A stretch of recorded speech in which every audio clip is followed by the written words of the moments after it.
All right, guys. So a couple of things to think about. When you're out and about, be conscious of where you are. You want to make sure that you're comfortable, but not so comfortable that you lose your awareness of what's going on around you. So be mindful of where you are, what's going on. If something happens, when you panic, oftentimes paralysis sets in. You want to make sure that you stay calm. Stay calm. If indeed you are attacked, you want to make sure that you have the ability to get away, and as well to get the person away. So that calm piece again is very helpful in with that situation.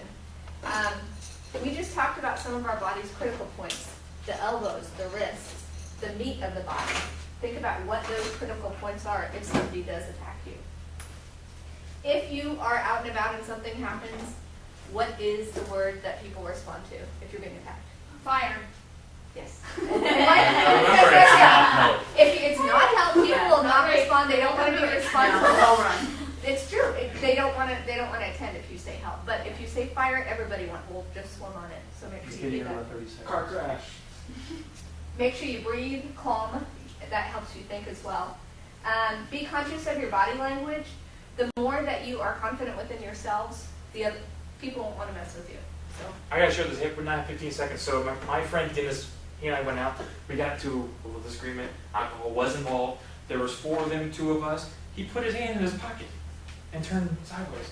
My head was like, "What the hell? Get your hand out of your pocket, man!" So, long story short, in Louisiana, before they changed the laws, you couldn't carry this as a weapon. So we had a Derringer. There's 3 pieces. It had a barrel, the trigger, and 1 bullet. And there was a screw. He was putting them together in his hand. So I tell you, make sure, because besides the Derringer, make sure you keep your body language up. So don't put your hands in your pocket. This is kind of a show of submission. Don't put your head down. It's on submission. last So week we watch were talking fire. a little bit about alternate ego. If you're out in public and you're with a group of friends and say something happens to you, somebody is following you, something that makes you feel uncomfortable, you need to come up with a word before you go out. So if I say spider, traveler knows that something is happening, I need his help, and it's time to go. So basically come up with a secret word. That's alternate ego. I don't like bugs. Do you want to do bugs now? Sure. Is that this one? Uh-huh. Okay, so come on. Oh, what do you, what you want me to do? Is this the one where you're, Yeah. this one? Mhm. So, as you know, it only takes about 6 pounds of pressure to break an individual split. So if somebody is too close to you, if somebody that you don't like, that you don't know, that is an assailant, bring your leg up, graze the shin, and stomp, and then turn it. All it is, graze and stomp as hard as you can. Cowboy boots hurt. Yes. Okay, I have an actually scar from a cowboy that I was bouncing. The side of, regardless of blue jeans, he took it. I picked him up in the air and escorted little small scrawny kids. I was just scrawny ones. Pick him up. I escort him out in the air. He takes his leg and he shoots straight down. Takes the skin off, but the cowboy boot does wonders. If you go out, wear cowboy boots. I promise you, they are wonders. But imagine stomping a bug. Okay. Sing. If I'm sorry. Sing. Sing. Miss Congeniality. Right. If you get taken to the ground, just like we were just doing, use your legs. The one where we spun around on our behind, and we're either doing that or you're kicking. Use your legs. You've got a lot of power. Be aware of your surroundings. You could be a fighting situation, so you want to make sure you know what is around you that you can use. 92% of all fights are spontaneous. That means that if out of us 5, one of you guys is probably going to be more likely to pick a fight. We're going out in public. So it does not mean you go out to fight, something happens. You get too much alcohol, or someone looks at you the wrong way. He said, she said game, but most fights are spontaneous. They're not intended. And that means that if, for whatever reason, he's eyeballing this person right across the hall, you just happen to be in the way, and he throws you or pushes you too hard. So Yeah. just be aware of everything. Okay. So the consistency of I love this one. the consistency of a testicle is about the consistency of a plum. We should You bring wanna them on. say We don't have it. I love plums. They will squish and they will crush. Okay. Let's do. Raise your hand if you've been kicked in the balls. Face hurts more. I'm gonna be real here. You have two. Do you guys have boy cousins or brothers? Yes. Have you kicked them in or seen them be grazed? Yes. Okay. Grazing is worse than getting just like. You have two reactions. The first reaction is if you get kicked hard, you have a delay of roughly between 3 to 5 seconds before the nerve endings because the body goes into shock. It's amazing how the body works. The graze piece is actually a reptilian part of the brain that says this is a hot stove. So grazing actually can do more damage instantaneously. But regardless if they're wearing clothes or shorts, you can pop them all. Okay? Except Austin Powers and pop off. So like, keeper sliding, they always bring their leg up to protect. Yeah, you don't want to. Like, It could be as simple as somebody's grabbing you from behind and you just give them a good pop. Okay. If you are pinned to the ground, like we were talking about last week as well, that gives you time to stop and think. So rather than losing all self-awareness, just compose yourself and stop and think. Utilize that time. Give them what they want. If you are forced to fight, know that do anything you can, because if you're taken away, then that's when they can really harm you. So do the fighting now. Sir. This is the last piece. I'm not using the R word. But in all my classes for the last 17 years, I never used the R word. The R word is rape. And the reason being is because I had 2 really good friends growing up that were unfortunate. That's how I got into this, was because of me too. So all of them, including the law enforcement they teach, stop struggling, relax, because the majority of people will drop too much lactic acid in their body, cramp, get tired within 10 seconds. So conserve your energy, wait for the average mean to break free. So all attackers have always done the same thing. They've always been a power struggle. When they feel that they're dominant, that's when they always go forward. So relax, wait for them to drop one hand and then break free. Don't try to fight, because they're really, all they're doing is trying to hold you down to tire you up. Okay?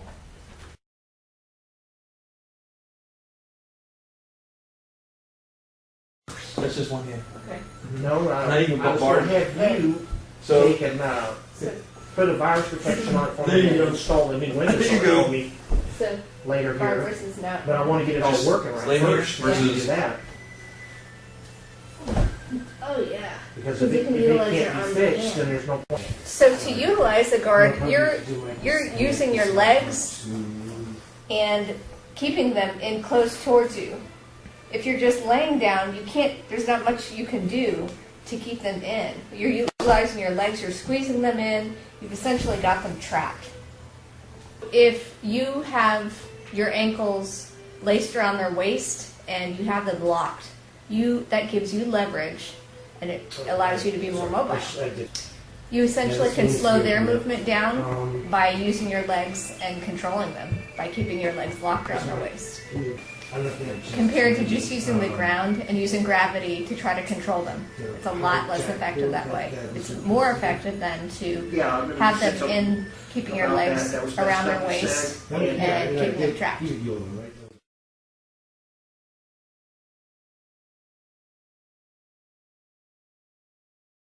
Right now, As I'm much as I mounting him, can. and he can bump me off. There's a lot of things he can do. Right now, I'm going to go into airplane. I'm going to pin down. I'm pressing my hands down. He can try to.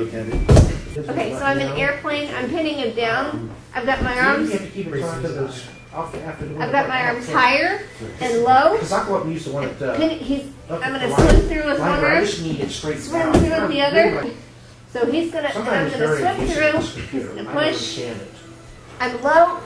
Keep my hands pressed, my I can't knees afford to buy a locked new one. down, and feet in place, and my chest is close to him. It's my experience that airplane is more successful than mounting, because in airplane, your body is on top of the individual that's on the ground. Your chest is pressed down against their chest. Your arms are out. You've essentially got their body trapped. They can't go anywhere. Your arms are pinning their arms down. They're fighting to try to get up, and you've got your body weight on top of them. You've got your arms pinning them down.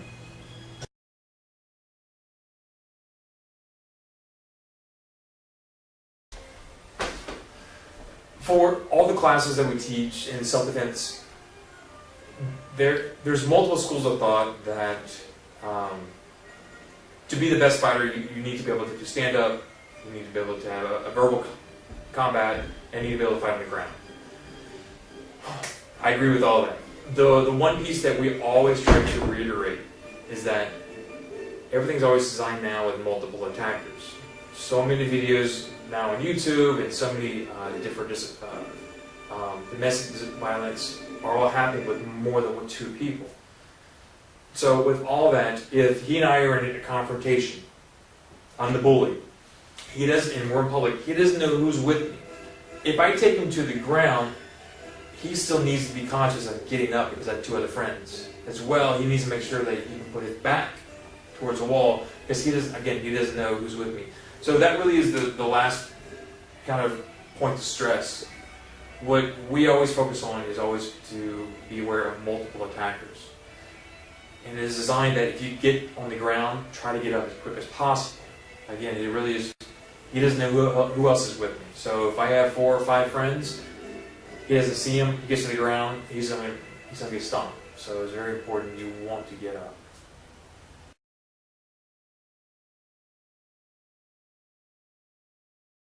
So I'm going to show you 2 ways to pinch. One way is the way that most people know, which is you're squeezing. So when you're pinching, you want to take a whole grasp. You're going to use this part, and you're going to squeeze in like this. Say that again. Between where? Between here and between here, like a C, and you're going to squeeze, squeeze, squeeze.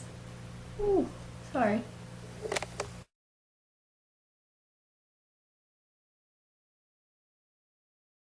So some of the misconceptions about punching, especially you'll see in beginners a lot, is a lot of times they'll actually push out a finger. The other thing that you'll see often is the wrist itself will come up, and or it may even be turned when they're trying to apply force. That's a danger for the individual that's punching. You can break a wrist that way. As far as the finger sticking out, you can jam it, you can break it. The last thing is a lot of times you'll see people grasp the thumb inside. That's going to jam this joint and or break it.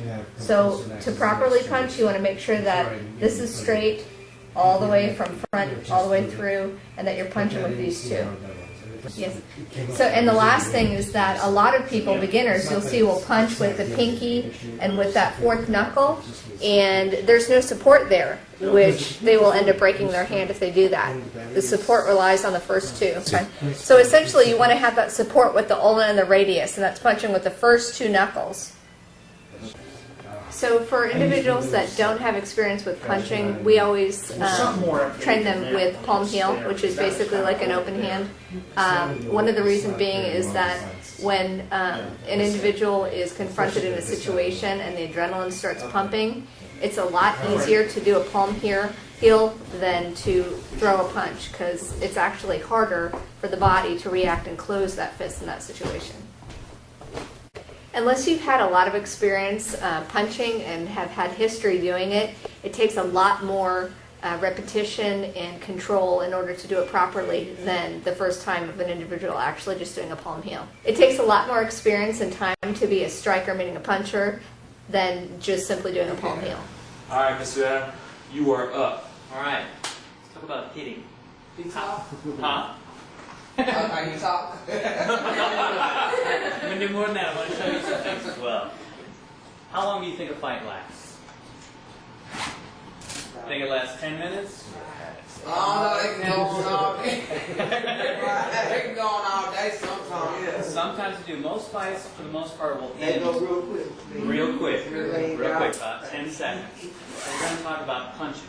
2 things to know about punching. Number 1, you've got 10 seconds to punch, and you're not going to stop. And the second thing is you're going to keep moving forward. Well, Mr. Adam, how can we have 10 seconds? Because by 10 seconds, somebody's going to be down. And you're hoping that the person you're punching is the one that's going to be down. Right. When you punch, something to keep in mind is these 2 knuckles. Go ahead and look on your hand right now, and if you'll see those 2 knuckles, they line up with the rest of your hand. These other 2 do not. So if you're hitting from there, you're more likely to hurt yourself.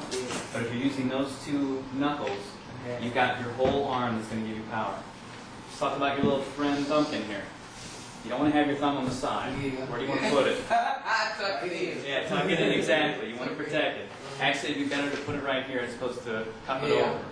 And then we have our friend, the punching bag. Anybody willing to take a whack at him, or I should say at the ball, not him.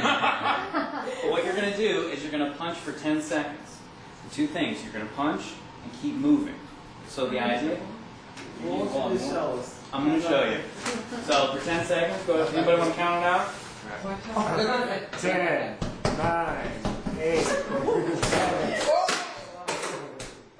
Are we still counting? I thought you did it better. But you get the idea. Yeah. You want to keep moving into it so that they don't have a chance to react and throw back at you. So if anybody would like to take a whack. Good, good. Oh, yes, he's ready. Got to build it up these bones. And you know what? If you can't get him with the fist, go in there with some elbows too. Elbows. Elbows too. Yeah, yeah. Good. Whoa, nice. Yeah, we look, who controlled that? Who controlled it? She did, exactly. As we're dropping over. Me and my baby. You and your baby taking it up. So, two things. They did a bunch of, we're kind of skipping ahead. For, if it's more than 3 people in a fight, it is now legally considered a gang fight. What that means is they're able, our law enforcement in 14 states now can use different levels of action. So that means they can be a little rougher. Okay, because especially for most of the gang laws that got put into effect happened in the 90s because the drug issue became such a huge problem in most of the suburban areas. It was advised that truly to ask questions later. So 10 seconds was the average amount of time it took for any fight to go to the ground. That's why he was saying get to about 10 seconds. That's about all you got. That was the average length.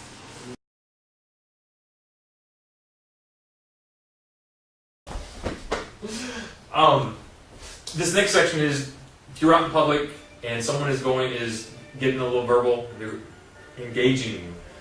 And instead of being shown a defensive manner of putting your hands up as if you're going to get ready to fight, that could escalate it. So what we always generally teach is you want to talk with your hands or talk with your hands right in the center. With this, he has complete control, if he's talking with his hands, to still be able to block himself. So if I was to try to come up and hit, he still has a good reaction. At the same time, he hasn't squared off to me, so he's still sitting comfortable in a comfortable horse stance, and he can still shift his weight. Especially if you're in a club or if you're out in public, you always have a glass, a bottle of water, but you have all this in front of you. So if I try to even grab him, these hands, I'll just stay there. So if I try to grab and tackle him, these hands are here to still keep pressure, keep me away if I try to grab him. So we always say talk with your hands, and that really is to keep me calm if I'm the bully in this case. Because again, if I see him square up on me, so I'm being threatening, and he gets in a fighting stance, I am going to fight. So for him, he's wanting to try to defuse me. So he still stays calm, keeps eye contact, but he brings his hands up, and this is much more of a shield, and just in case I get silly and try to do something, he still has the ability to protect himself.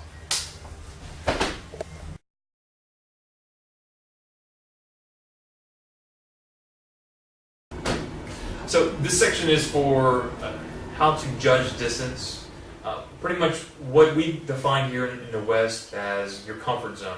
The majority of the time is if you're close enough to hug somebody, then that's pretty intimate. Anything outside of that, this is what we're going to talk about, how to determine range.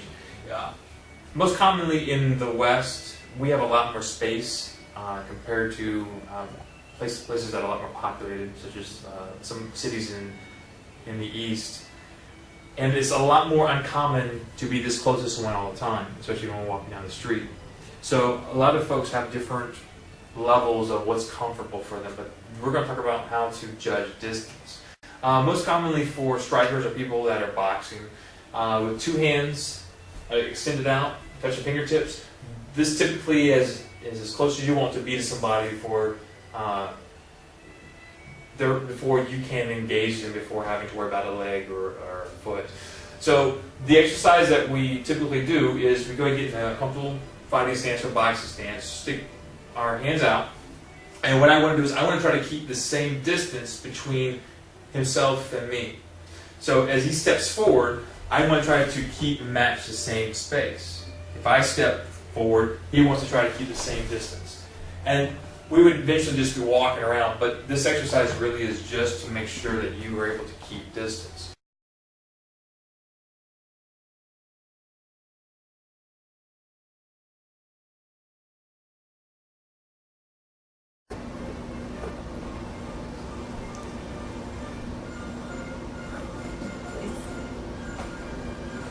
That's actually a really good face.